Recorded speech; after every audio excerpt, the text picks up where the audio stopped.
Good morning, greetings, and welcome to The Bright Side, your nutritional program dedicated to the understanding of the vast world of nutrition and nutritional supplementation. I'm your host, Pharmacist Ben, nutritional pharmacist from Boulder, Colorado. I use nutritional supplements where other healthcare practitioners use toxic pharmaceutical drugs and sometimes deadly medical procedures. If you suspect that there are natural nutritional roads to your health and vitality and well-being and to addressing your health challenges, whatever they may be, but you don't know where to begin, you have come to the right place. As you listen to The Bright Side every day, you are more and more in control of your body, you are more and more knowledgeable, and you know you can overcome any health challenge. That is why we are here every day on The Bright Side, helping clear up the sometimes confusing world of nutrition and nutritional supplementation. Over the last 33 years of practicing pharmacy, I've seen drug-free recoveries from diabetes, hypertension, obesity, skin diseases like acne, psoriasis, eczema, rosacea, digestive ailments, autoimmune issues of all kinds. Recovery that by the standards of modern medicine can only be called a miracle. But what is in the world of the body, what is in the world of biology, standard operating procedure. Because the human biological system is a healing system. It's a regenerating system. It is designed divinely to heal and renew itself on a moment-to-moment basis. And while some folks may call that a miracle, it really is just the way the body works.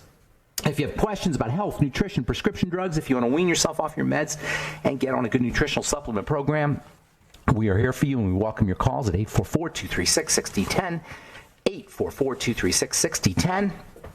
If you want to purchase longevity products, call 866-735-2470. If you want to sign up to join the Brightside Ben team for a one-time $30 fee, you can go to brightsideben.com and click on the Join the Team link. You can also sign up at criticalhealthnews.com and to pharmacistben.com. And don't forget to take a look at our Truth Skin Health products at truthtreatments.com. Never any preservatives, fragrances, fillers, waxes, emulsifiers, silicone oil, water, nothing your skin doesn't need or doesn't want. You shouldn't have to pay for ingredients your skin's not using. All our products are made with 100% active and functional ingredients. Every molecule in a Truth Treatment formulation is going to do something for your skin. And that means healing, and that means beautiful skin, and that means value for you. You shouldn't have to pay for water and silicone and oil and emulsifiers and preservatives, etc. All right, welcome back to The Bright Side. Speaking of skin, we're going to spend some time talking about, I don't want to say our favorite organ, but certainly one that we pay a lot of attention to. We pay a lot of attention to the skin, and considering we pay so much attention to our skin, culturally speaking now, societally speaking, as a society and as a culture, we pay so much attention to our skin, but we don't know what it is. It's very, very deceiving, as we were talking about yesterday. You look at the skin, it's hard to think of it like an organ. We certainly don't treat it like an organ. We treat it, we abuse it. If we really thought it was an organ, we would be guilty of organ abuse. We're still guilty of organ abuse, but we don't know we're doing it. We don't know we're doing or abusing the organ because it looks so, it's like the ocean. You know, when you go to the ocean, you look at the surface of the ocean, it just looks like nothing. It looks like water. But just a little tiny depth into the ocean, you've got all kinds of things going on. And that's how the skin is. It looks, still waters run deep, as they say. You look at your skin, it doesn't look like much is happening. But a lot is happening. But you got to use your imagination and your intelligence or your intellectual being, your brain, to figure it out. You got to look at pictures and you got to use your imagination. And, you know, I mean, if you ever cut yourself, you'll see all the life that's underneath your skin. The point is that if you want to have healthy, beautiful skin, you've got to treat it like an organ. Now, the good news about the skin is, yes, you've got to make sure you're using essential fatty acids. Fats are especially important for the skin.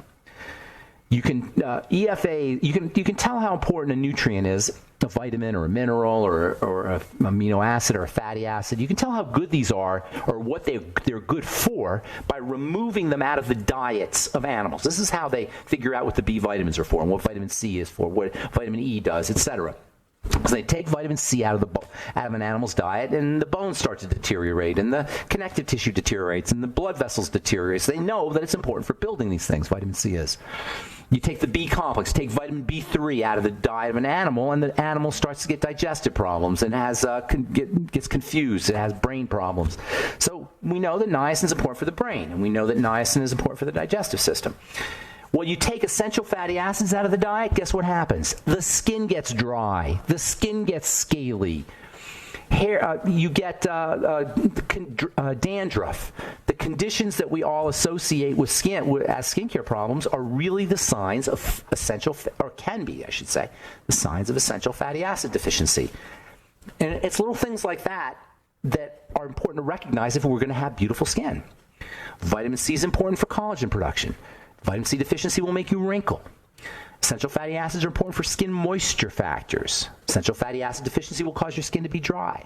Vitamin A is important for secretions. Taking vitamin A out of the diet will keep you from making skin oils. In fact, there's a drug you can take called Accutane. Most of you guys know what that is. That is a drug that poisons the vitamin A system, drying up the skin. But it doesn't just dry up the skin. It dries up the tear ducts. It dries up the respiratory secretions. It dries up everything. You get very, very dry when you take Accutane.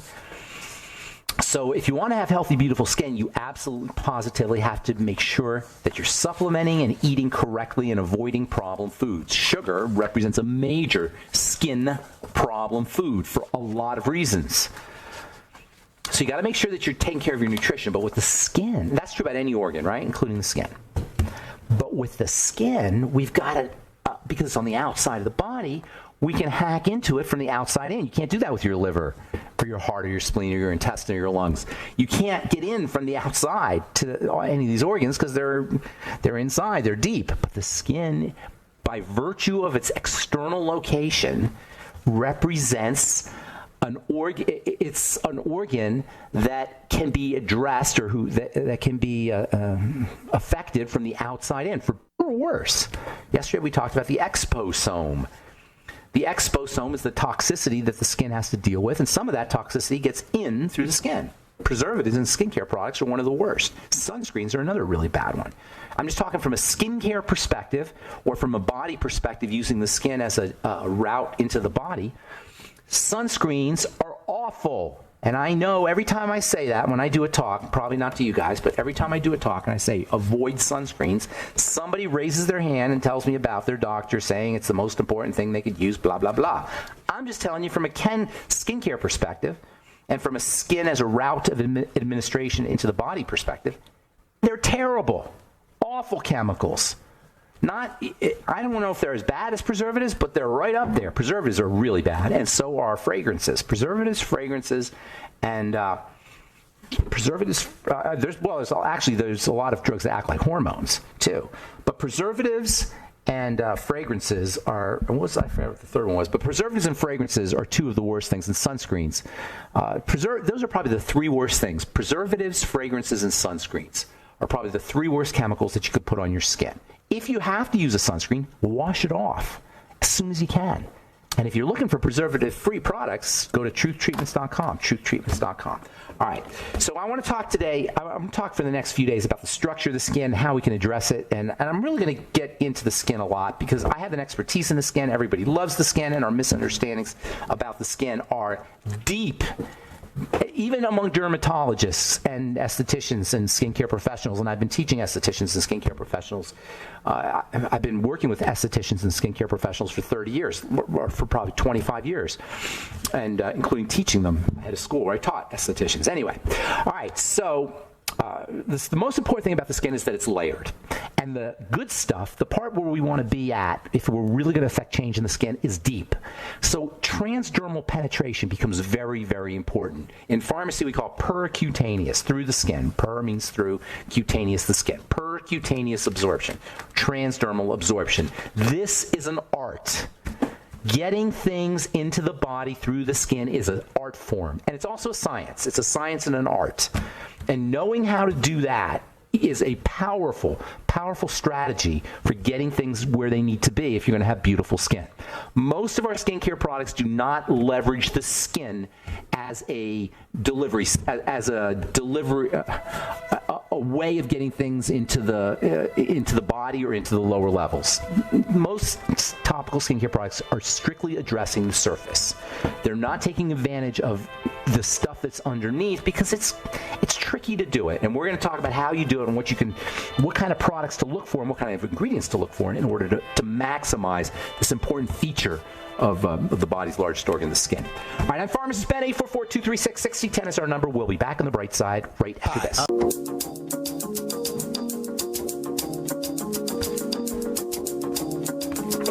Hey, we are back on the bright side. 844-236-6010 is our number. 844-236-6010. Got lines open for you. We'll get your calls at the bottom of the hour. If you want to purchase longevity products, call 866-735-2470.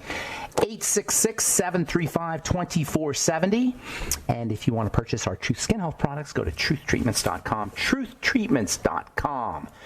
So we're talking about the skin as an organ. It's a layered organ. You've got layers on the surface, and they all come from the layers on the bottom, and they move from the bottom to the top in a process that's called, or during a duration, which is about 4 to 8 weeks. It's called turnover time or transit time.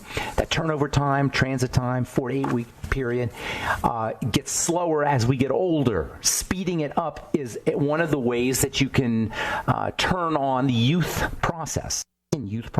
Turning everything on. Movement, dynamism. Aging is about sluggishness. Dynamism, movement is what happens when you're young. The movement of the skin mirrors the movement and the turnover inside of the structures and organs inside the body. You want things turning over at a nice rate. The turnover of organs and the turnover of cells is a tightly controlled process. You don't want things turning over too fast, obviously. That's called cancer. That's what happens in cancer, is things turn over too fast. You don't want them turning over too slow. You want it turning over just right. Acne, by the way, is cells turning over too fast, causing plugs, out of control cell growth.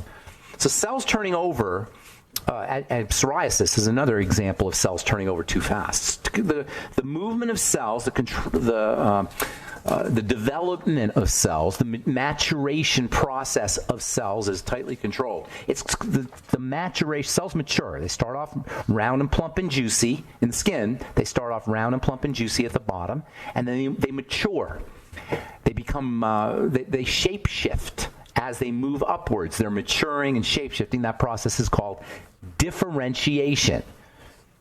I usually don't talk about that because it's an intimidating word, but it's really kind of a cool word too, because differentiation is a fundamental process in biochemistry, in the way cells work.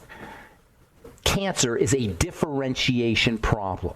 If cells do not differentiate, take on a different shape in the right order, the right pace, the right speed, disaster can ensue, including cancer, tumors, cysts. The cells that do not grow at a perfect pace, at just the right pace, and taking just the right shapes at each level, with each shape shift, having all the appropriate shape shifts within a given process. Those are cells that are going to be sick, and controlling that process is the job of signaling molecules, nutrition, especially vitamin A, when it comes to the skin anyway. This is where vitamin A becomes a superstar skin ingredient, and it is a superstar skin ingredient because it controls the shape-shifting. It allows cells in the skin to shape-shift correctly. It does this for everything, all the cells in the body, really. That's why it's important for the fetus, because the embryo inside the womb is a classic example of shape-shifting. It's happening at a very rapid rate in a fetus. The shape-shifting differentiation process is at its peak in terms of speed and organization and choreography at the level of making a baby. That's how fingers become fingers and toes become toes. When you think about it, look at your finger. In order for your finger to become a finger, it has the cells of that finger, and there's probably millions and millions of cells in your finger, right? Each one of those cells has to just grow at just the right rate to form a curve to make a finger. That's not an easy process. That's a miraculous process, how cells differentiate, how they know to curve at the top to make a finger. Look at your finger. Cells had to curve at the top somehow. That curve at the top is the creation of differentiation at the level of cells, and that's all tightly controlled. You don't have to think about it. Nobody has to think about it. All growth requires this differentiation to occur, but nothing exemplifies it more than the skin, because it's happening really fast on the skin, faster than any other part of the body, with the exception of the digestive system, maybe, which is very similar to the skin. So we'll just say the skin is the fastest turning over system in the body. So you can really learn a lot from the skin, plus you can see it. Anyway, the point is a lot has to go right for differentiation to occur anywhere in the body, but particularly in the skin. And almost all, let me think here. No, all skin problems involve differentiation issues. All of them. They involve cells not doing their business of growth and cells not developing correctly. Even dry skin, which is more like a fat problem, still has a component of cells not growing properly. So anything you could do to help your cells grow properly is going to give you good skin. If you're using a skincare product that is not helping your cells do their business, you're wasting your money. That's about as simple as I can put it. If your skincare product is not doing something to make the cells better, you're wasting your money. Even worse, chances are pretty good you're doing more harm than good. The chances are pretty good that you'd be better off not doing anything. Did you know moisturizers will cause your skin to become dry, will cause long-term dryness in the skin? Moisturizers will cause long-term dryness in the skin. So you may actually be if you're using ordinary skincare, it may actually be counterproductive to what you're trying to accomplish. You put a moisturizer on, you rub it on your... The silliest thing to me is when people put moisturizers on their skin and then take their finger and rub along the moisturizer and think they're doing something for their skin. That is just crazy to me. And this is how most people make an assessment on how valuable a skincare product is. You put it on your arm, and then you rub it on, and then you touch it. And you go, oh, that feels nice. You're feeling the wax and the oil. You're not doing anything for your skin. In order to really do something for the skin, you have to address the cell. That is what Truth Treatments, that's what I did with Truth Treatments. I knew I had to address the cell. Truth Treatments are designed to address the cell. And the cell doesn't need that much, people. The cell is already designed to be health, to differentiate health in a healthy way. You just got to give it the right stuff. You got to deliver the right stuff. And with the skin, well, with any organ, you got to do it through the blood. You got to do it through food. But with the skin, you could do it from the outside in.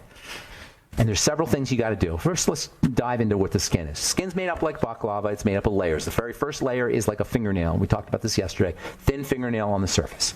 Then underneath, you got multiple layers. And then at the bottom of the top, you got the bottom of the top layer, okay? Don't mean to be confusing here, but you got 3 layers, and the top layer is subdivided into a bunch of layers. And the bottom of the epidermis, which is the top layer, that's the birthplace of the skin cell. The birthplace of the skin cell is in the bottom of the epidermis, and that's where you have to be. That's called the basal layer and the squamous layer. And if you've heard you've heard those terms before. If you've heard basal cell carcinoma and squamous cell carcinoma. The only place you get carcinomas, a carcinoma is a type of cancer of the surface tissues, epithelia, if you're a chemist.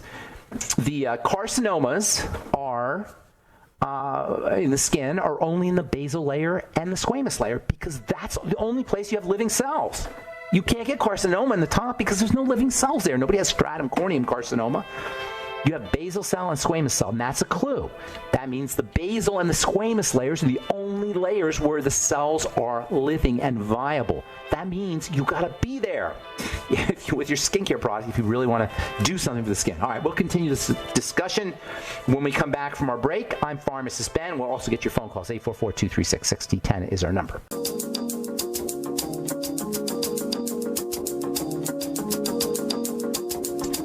We are back on the bright side. Got lines open, 844-236-6010, 844-236-6010. We'll get your calls here momentarily. Talking about skin and skin health from Case Western Reserve University. Water fluoridation could be contributing to increased diabetes. That's according to a press release from Case University. Diabetes, a health economist at Case University, Kyle Fluge, says that available data in fluoride and water levels and diabetes incidence and prevalences, actually they studied diabetes prevalence with available info on fluoridation of water.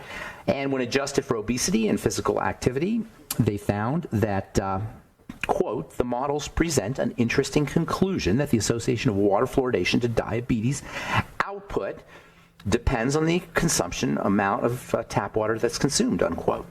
Only using Fluge reported several estimations, and the study suggests further research be done on the association between fluoridation and diabetes. You know what? You don't need a study. Fluoridation is awful.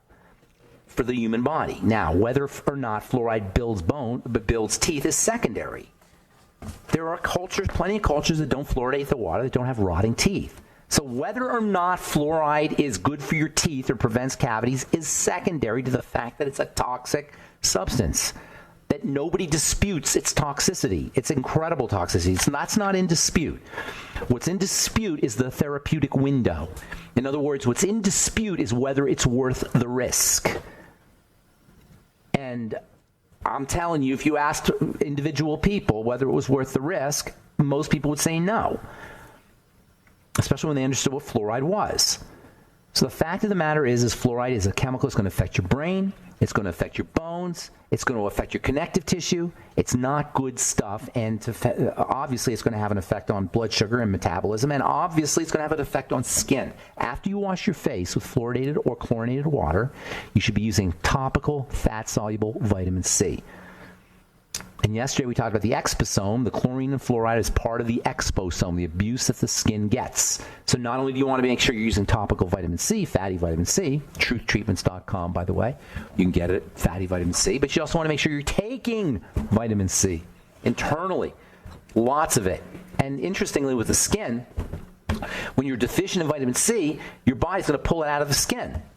Your body will, when you're deficient in vitamin C internally, your body will pull it out of the extremities. Body always will draw from the skin and the extremities in order to nourish itself internally under conditions of deficiency, which is why the skin and the extremities, the nails especially, and then the hair, are good indicators of health. Because the body's going to pull nutrients from the scalp and from the extremities. In fact, the fingernails are the best place. You can tell a lot by the fingernails. Good esthetician, a good skincare professional always look at the fingernails of their patients. Fingernails need ridges in the fingernails, spots in the fingernails, brittle fingernails, breaking fingernails. These are all major signs of nutritional deficiency. All right, 844-236-6010, 844-236-6010, and early signs too. Let's go to California and say good morning to Bob. What's up, Bob? How you doing? Welcome to the bright side. Okay, yeah, I've talked to you before. I've got a question about a couple different items. One thing, you mentioned D3. It was taken orally is basically useless. I didn't say it's basically useless. I just said it's not the best way to do it. Okay, so taking D3 orally does have some advantage. May not be as good as standing out. Yeah, you're going to get some, but vitamin D is controlled really tightly in the body. Vitamin D is not a vitamin. It's a hormone, a signaling molecule. It's an activator. So the body controls it. It controls its activation. You can't just have vitamin D floating around because it's so powerful.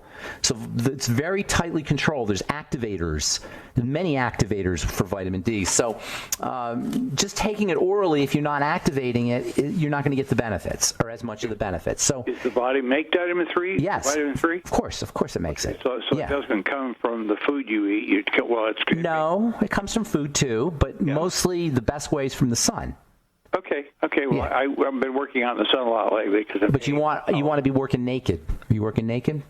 Well, that'd be a whole other story, wouldn't it? I'm wearing shorts and a short sleeve shirt. And that Don't freak out your neighbors, but try to have as much skin exposed. Yeah, I know. I understand that. Okay. And the next question is gabapentin versus GABA?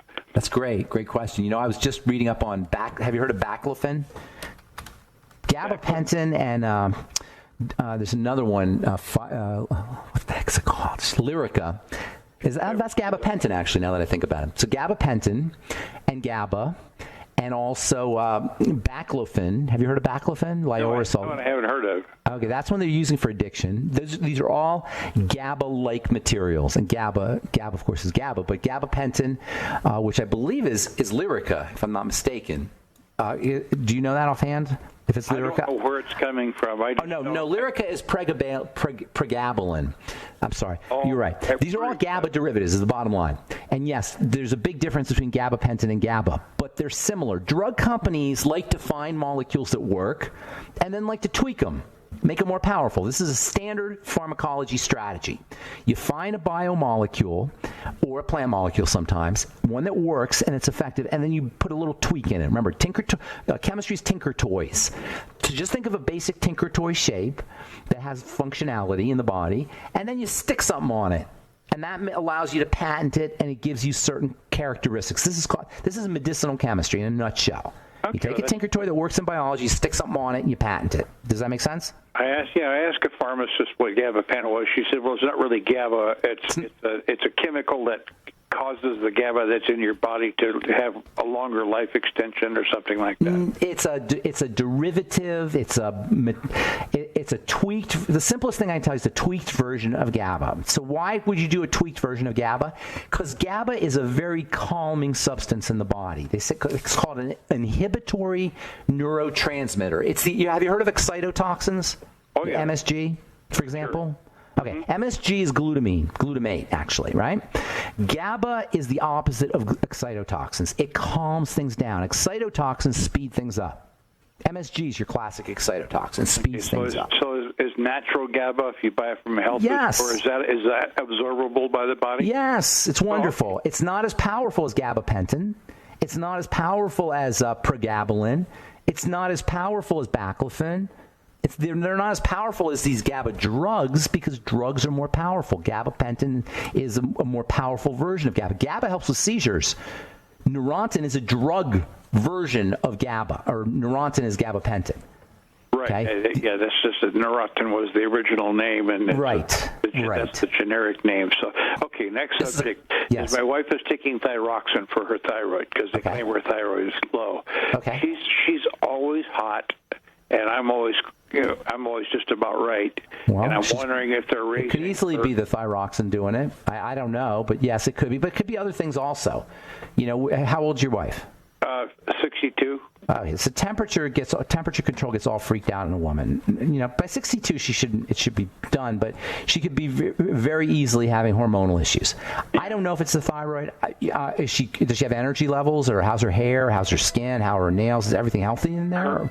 Her nails are a little bit, Hang on, we got to take a break. Okay, John, sure. Hang on, can you hang on a minute, Bob? Sure, we'll finish up and come back. All right, I'm Pharmacist Ben. 844-236-6010 is our number. Got lines open.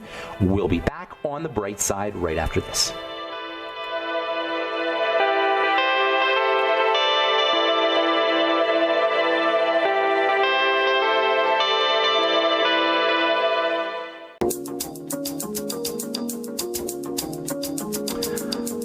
We are back on the bright side, 844-236-6010, and we're talking to Bob in California. Excuse me. Hey, Bob.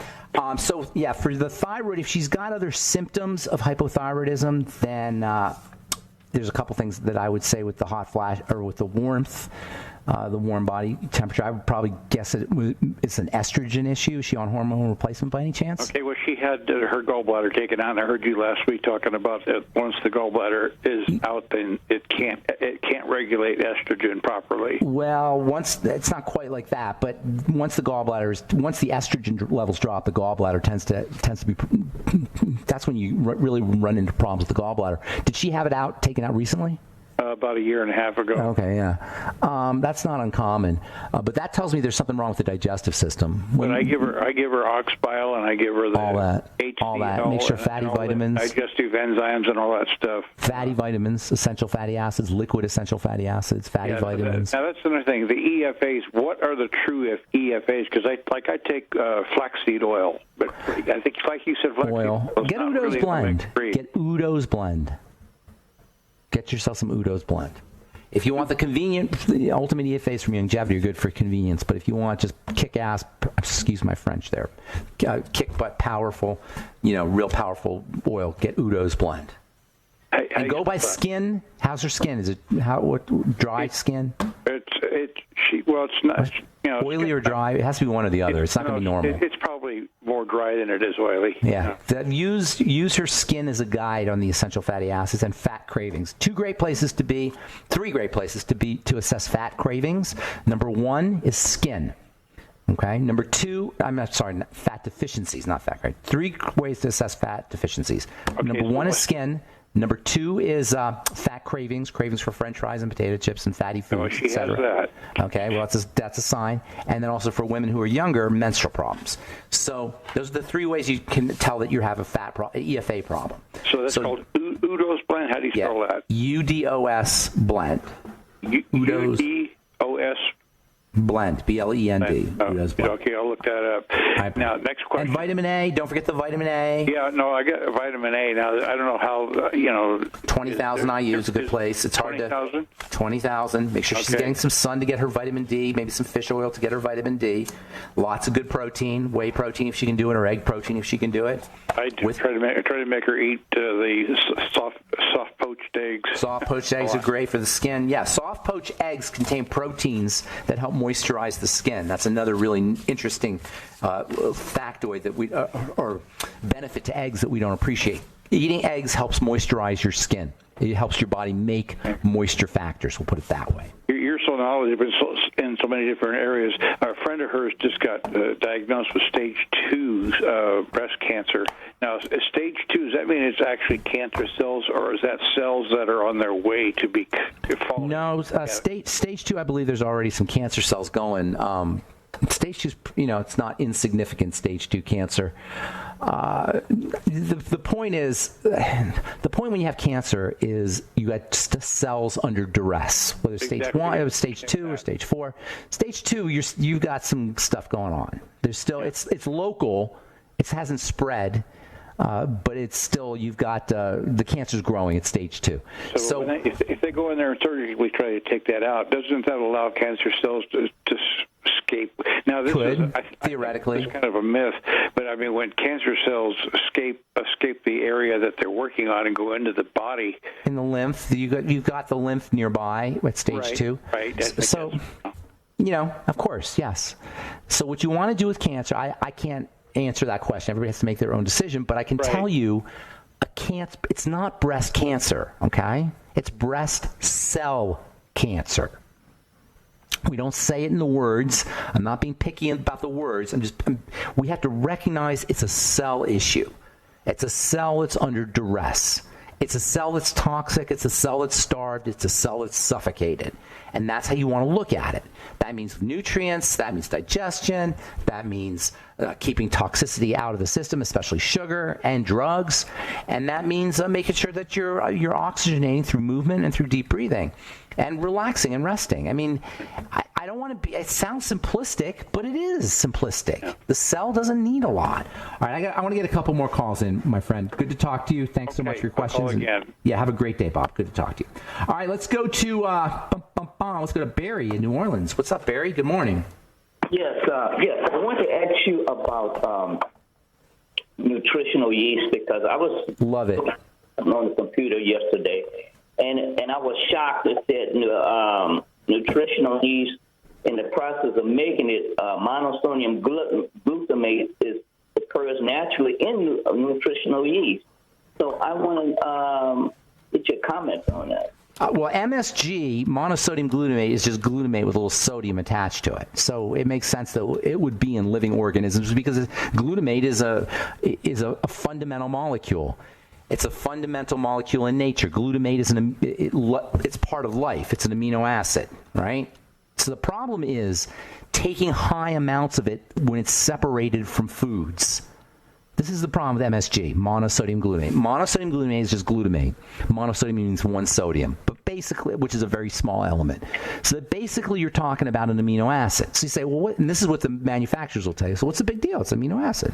It's a very important amino acid. Are you with me so far? Yes. Okay, so it's an important amino acid. So you say, what's the big deal? Here's the big deal. In nature, in yeast, and an animal in cheese and mushrooms and various foods that has glutamate in it, it's not a problem because it's balanced and it's a trace amount. It's a small amount. In MSG, you're just getting a big hit of it. It turns out that a big hit of it in the brain, separated from other amino acids, has medicinal effects. Are you with me, Barry? Yeah. It acts like a medicine. It acts like a drug separated from foods, separated from the other amino acids in yeast or cheese or wherever it is, taken just on its own in a high concentration, makes it act like a drug. At that point, it has an effect on the brain that is said to be excitatory. Now, that reason it has an excitatory effect on the brain is because that's how the brain is wired. The brain is wired to use glutamate as an excitatory chemical. It's set up that way. we're leveraging biochemistry that's already in place, food companies are, by using glutamate. So what's the effect of glutamate? It's an excitatory chemical, neurotransmitter, chemical we'll say, that makes your brain happy. Glutamate makes your brain think it just won the lottery. Glutamate makes your brain say, yippee. Glutamate makes your brain feel good about life. Okay, the opposite of glutamate, by the way, is GABA. GABA puts you to sleep. GABA relaxes you. I'm being extremely simplistic here, but that's generally what happens. Glutamate's excitatory. GABA is inhibitory. Also, glycine is inhibitory, another amino acid. The brain uses amino acids like drugs. They call them neurotransmitters, but it's the same idea. The brain uses certain amino acids as neurotransmitters, as activators or inhibitors. Glutamate's one of them. It's found in food. When it's in food, it's one thing, but when it's taken as a concentrated element in Spam, it's a whole nother problem. Are you with me so far? Okay. Now, highly concentrated glutamates can cause problems in some people. Not in everybody, but in some people it can cause problems. It can cause migraine headaches. It can cause excitation issues, irritability issues, seizure issues in people who are predisposed that way. It's not great stuff. And even worse, it allows you to eat crap and think it tastes good. You wouldn't like Spam if it didn't have MSG. You follow me? You wouldn't like a lot of the foods. We wouldn't like a lot of the foods we have if we didn't have MSG in it. And by the way, interestingly, this is really interesting. We're going to run out of time here in a sec. Glutamate is found in stews. Glutamate is found in savory foods. Glutamate gives foods, and glutamate-like compounds gives foods a savory quality. That savory quality is known as umami. Have you heard of this term, umami? No. Okay, umami, you've heard, there's four main tastes. There's sour, there's sweet, there's salty, and there's bitter, right? Those are the four main tastes. Well, there's a fifth taste that was just discovered not recent, but 100 years ago.